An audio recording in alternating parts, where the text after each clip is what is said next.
Balti jaam, lõpppeatus.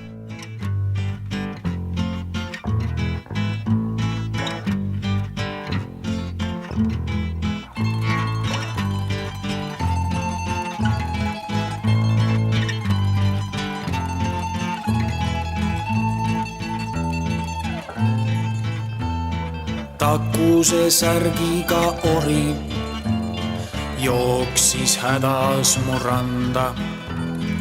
Avatud salarajad võtsid laugastest üle ta kanda. Balti jaam. See on kuulus koht. Tõesti. Ja mina olen iga päev siin. Ma elan. Teinekord saame riideid, käime kirikutes. Kirikutes saame riideid. Igasugused täid on vahest kallal. Kõik. Ma olen 23 aastat juba invaliid. Tal on läbi luude. Afgaanis olin ja seal siin haavata siia puusoovi brusika sisse torgata, siuke auk on.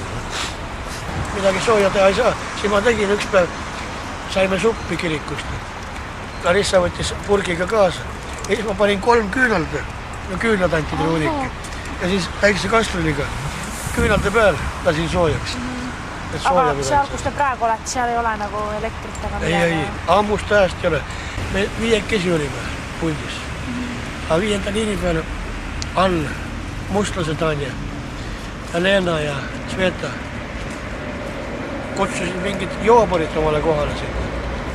Mahani täis, üks hakkas lahtise kamina peal, hakkas traati põletama, metalli. Jäi magama, sellest see tulekahju tuligi. Sveta ja Tanja põlesid sisse. Mõlemal jalad haiged, ei olnud välja.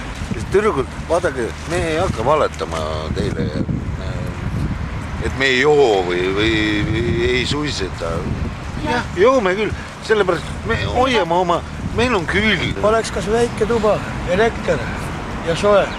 Ma teeksin jõulukaarte, uueaastakaarte. Ma vanasti müüsin mul kodu. Liiga tilluke jõud, siin ilmas ei midagi muuda.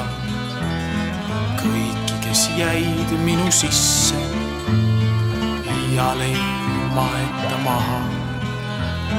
Aga nii mõnigi ohver pääses mul augaste taha. Olen soo, tantsime koos.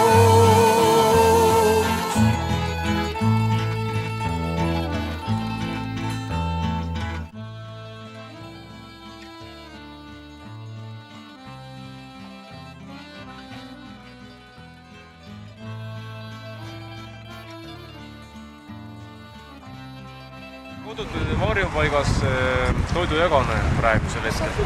Kututute varjupaigas olen olnud, siis see on minu jaoks olnud hea aeg. Ja inimene on inimene ikka, absoluutselt. Ta on täiesti normaalne inimene ja hea inimene. Ütleme, ta on võib-olla raskuskäigu üle käinud psühholoogiliselt, et ta mõtleb, et ta on mingi aeg sureb ära. Samas nad ei sure ära, üsnagi elavad veel 20-30 aastat. Inside a broken cloud